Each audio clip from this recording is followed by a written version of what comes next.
nebolo nič. To sme prišli v noci, to sme išli jednou medzi drôtami, jedna cesta bola a naraz sme videli, že v takých dekách zakrútené drevené kýble mali a z močáru brali vody.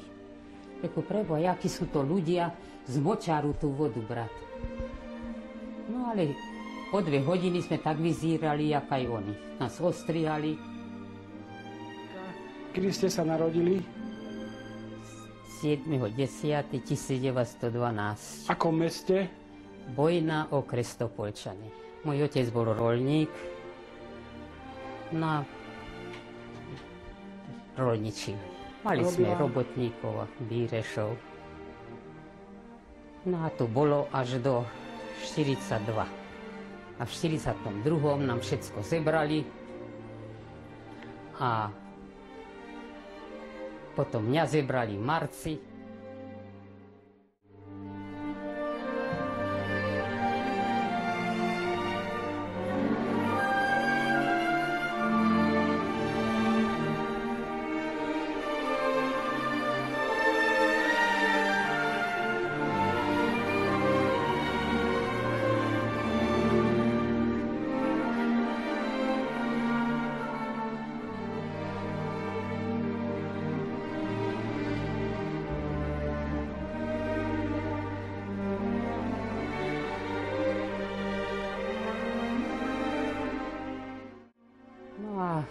Tam sme boli Birkenovi 10 na jednej prične, 8 sme takto ležali a 2 takto.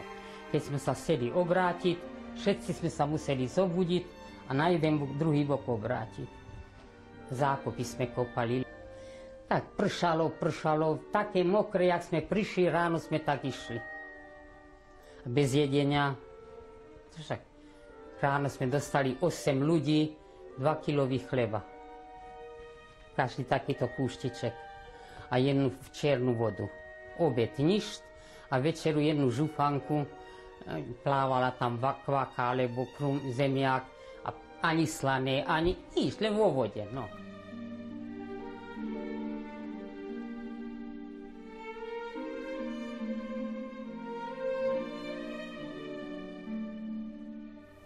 Národ, ktorý nepozná svoju minulosť, nemá budúcnosť.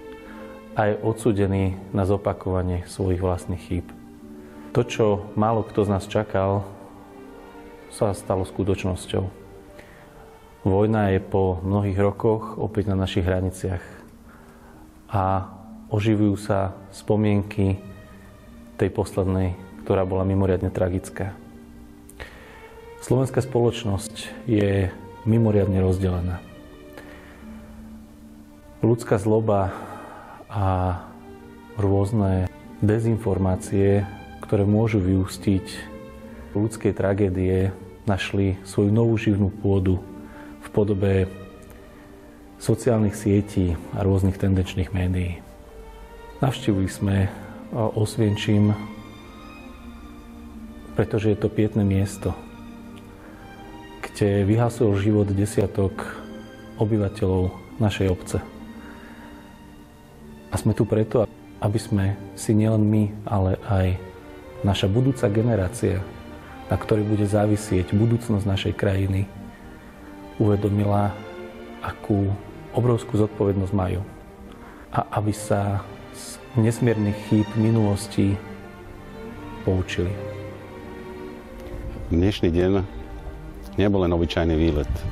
Návštevou tohto miesta sme dosiahli oveľa viac ako akoukoľvek teóriou, ktorú dosiahneme v škole. To, čo sme počuli a videli, je neuveriteľné a smutné. Tak, ako hovoria moji kolegovia, radšej jedenkrát vidieť, ako 1000-krát počuť. A preto chceme touto cestou aj rozvíjať výchovno-vzdelávací proces, aby žiaci to, čo sa naučili v škole, videli aj v skutočnosti. Keď už nič iné z tohto dňa, by bolo dobré, aby sme si zobrali 2 veci. Že sloboda nie je zadarmo a samozrejmosť a uvedomiť si to, čo a ako dokáže človek človeku ublížiť v mene akejkoľvek ideológie. O tejto nesmiernej tragédii vypovedá aj svedectvo pani Rozálie Winterovej, ktoré sa nám podarilo objaviť, ktoré jasne vypovedá, že táto nesmierna ľudská tragédia nie Židov, niekoho cudzieho, ale našich susedov, našich spoluobčanov, ktorí boli taktiež mamami, dcérami, deťmi, starými rodičmi, sa dotýka aj nás samých. Neboli plynové komory ani nič, lež dávali takto dreva, ľudí brali do aut s plachtami, tam im napustili trocha plynu a tak, jak boli, tak ich hádzali na ten plyn, na to drevo a tak ich pálili. Kde je sestra? Tá Olga sa volala. Kde je sestra? No, že 2000 ľudí zebrali na prácu, 500 odpočítali na prácu a ostatní šli hneď do plynu. A takto ona za 8 dní išla do plynu po príchode do Auschwitzu. Oni išli ešte do Auschwitzu vtedy, v 42. No takto neprišla naspäť. Prišli SS-áci, SS-áčky, apel a do oného radu sme si mysleli, postrieľate nás. Mašírovali sme cez hory až do Náchodu sme prišli. No ale v Náchod ešte nebol oslobodený. Tak sme prišli tam do jednej veľkej fabriky a teraz vyhlásili, kto by zbraňou zachádzať, že aby sa hlásil, lebo idú Nemci a Rusi a bijú sa. No tak každý sa hlásil, chlapi, a nás dali do pivnic. A to trvalo od večera až do rána, veľká streľba.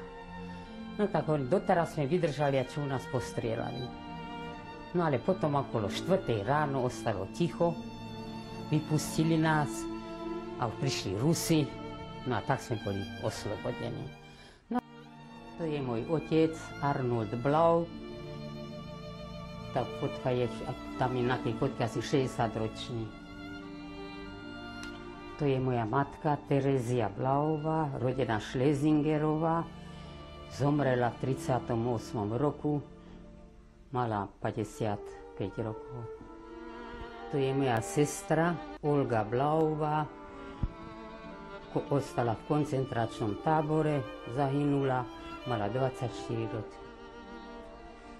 To je môj brat Oskar Blau, zastrelili ho v 42. roku na hranicách Vyšný Svidník, mal 23 roky. To je môj brat Imrich Blau, ktorý potom bol bor a bol partizánom od 44 až do konca vojny. Dvakrát bol ranený a už tiež nežije. To je bol môj manžel Alfred Winter, bol v koncentračnom tábore od 42 do 45 a zomrel v roku 79 v Nových Zámkoch.